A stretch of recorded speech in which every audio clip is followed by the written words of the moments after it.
ମାନେ ଆଜି ଆମେ କଣ ଜାଣିବା ନା ପାଣିର କୋଉଠି ସୁବ୍ୟବହାର ହବ, ପାଣିର ସୁବ୍ୟବହାର କେମିତି କରିବା ହେଲା।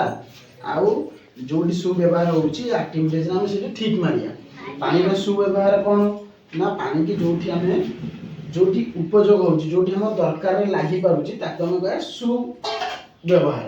ଯୋଉଠି ପାଣି ହେରାକ ଭାସି ଯାଉଥିବ, ପିଇବା ପାଣି ବୁଡି ମାନେ ନଷ୍ଟ ହଉଥିବ, ଅଜାଡି ଦଉଥିବା, ସେଠି କଣ ହବ ସେ ଦୁର୍ବ୍ୟବହାର ହଉଛି ପାଣିର।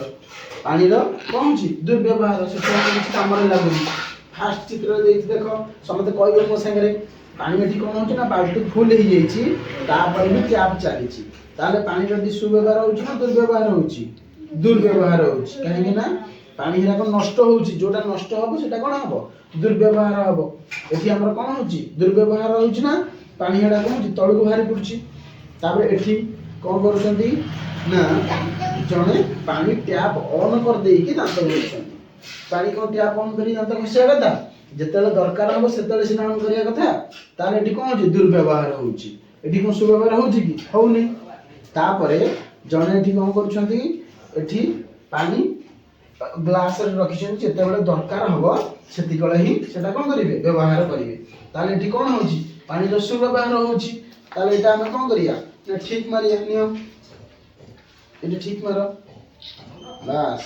ତାପରେ ଦେଖିବା ଏଠି ଜଣେ କଣ ହଉଛି ନା ଜଣେ ପାଣିରେ ଗାଧଉଛନ୍ତି ହେଲା। ତାହେଲେ ଏଠି କଣ ହଉଛି ପାଣିର ସୁବ୍ୟବହାର ହଉଛି ନା ଦୁର୍ବ୍ୟବହାର ହଉଛି? ସୁବ୍ୟବହାର ହଉଛି, କାହିଁକି ନା ପାଣିରେ ଆମେ ଗାଧୁଅ ନା ନାହିଁ।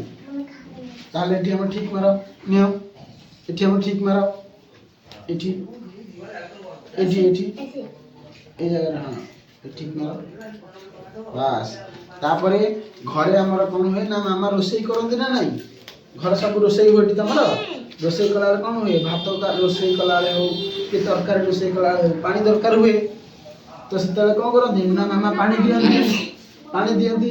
ତ ସେଇଟା କଣ ହେଲା ପାଣିର ସୁବ୍ୟବହାର ହେଲା। ନିଅ ଏଠି ଠିକ ମାର, ଏଠି ତମେ ମାନ ନିଅ ସେ ମାରନ୍ତୁ। ନିଅ ଏଠି ପାଣି ଏଠି ଠିକ ମାର, ଏଠି ଠିକ ମାର, ଏଠି ହଁ ଠିକ ମାର ହଁ। ପାଣିର ଏଠି କଣ ହଉଛି ନା ସୁବ୍ୟବହାର ହେଲା। ଏଠି ଜଣେ କଣ କରୁଛନ୍ତି ନା ପାଣି କି ତଳେ ପକଉଛନ୍ତି।